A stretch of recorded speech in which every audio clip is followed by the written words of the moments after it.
9. Okay, climbing up Mount Kilimanjaro. It's Africa's highest mountain. It's no mean feat. So think of doing that. It's daunting enough, yeah? Yes. I'm going to now strap a fridge onto your back. Why? Okay, well, we're going to ask Mike Copeland because the next serviceman, and he did that earlier this week, and he wanted to raise funds for mental health services. Yeah, it took him 7 days to reach the summit.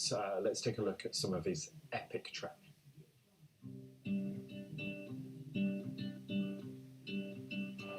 1. Being the first man in history to carry a fridge to the top of Kilimanjaro. Let's go.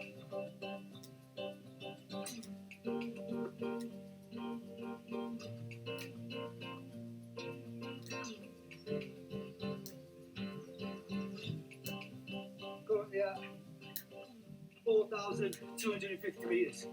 Let's go. Yeah.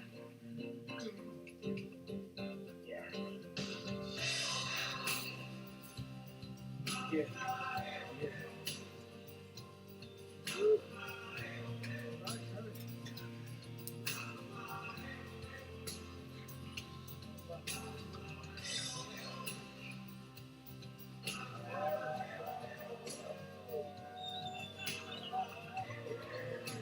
Steve.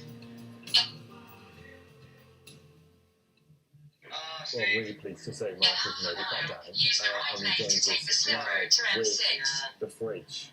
Hello. We didn't think you'd spent enough time carrying the fridge. Yeah, we're going to have it on the back this soon. So not only is it a fridge on your back, it's also full of your kit, isn't it? It's got your climbing kit and everything else inside. So it's about 25 kilograms? 25 kilo at the start, yeah. It was getting slightly heavier as I got to the top. Have a rest. Have a rest. I think you've earned it. Welcome back. Thank you. How was it? Amazing. It was it was an amazing experience. Very tough towards the end, but no, it was good.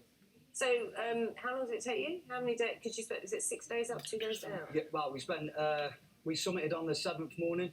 We started the ascent at 1 o'clock in the morning. Had about 3 hours sleep, and then we come down very quickly. So it's like 7 days up, day and a half, 2 days down.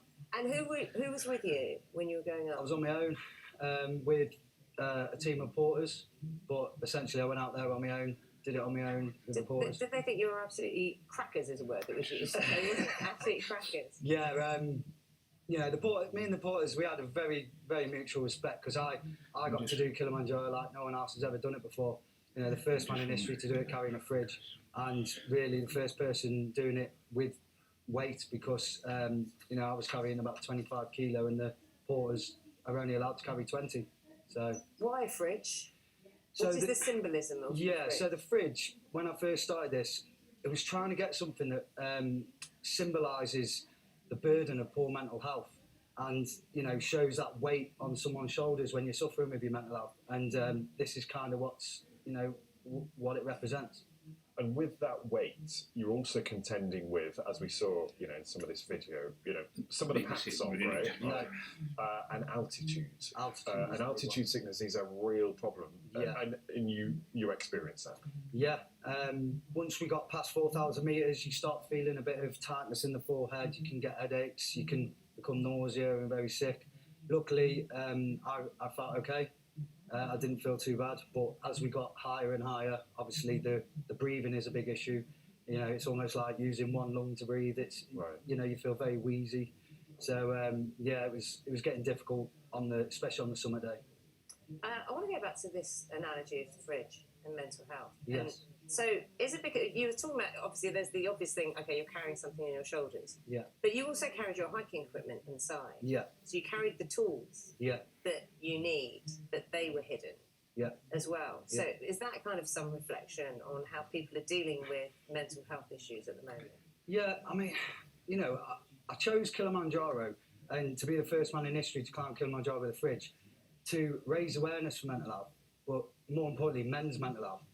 Because I think a lot of men who are out there struggling at the minute, it's quite apparent because 75% of all suicides are men and only 36% of people who actually seek help are men. So that's kind of a backwards, statistic. So trying to make men realise and get this message across that you're not weak if you speak. families don't need men that are bottling it up and are ready to implode, explode at any point. They want strong, emotionally available men. And I think, you know, trying to get that message across that you can talk about your emotions as a man and still be strong. What have you experienced that makes you feel so impassioned about getting this message across? I've always struggled with overthinking and never feeling I'm good enough, and you know, I struggle with self-worth, and I know that's probably hard for a lot of people to, you know, think, because I've been in the army. And you've just climbed Kilimanjaro. Yeah, I was a physical training instructor in the army.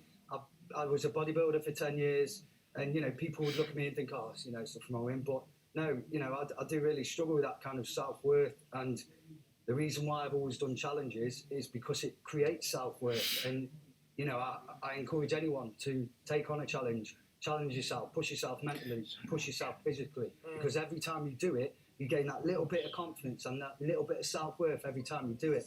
Well, Michael, I mean, I'm no one to judge, but I think what you've done definitely it deserves a round of applause, and your self-worth should definitely be boosted by that. Thank you. You've raised awareness. When you see this, how does it make you feel? You're like, I've done that. Yeah, yeah, it's quite surreal.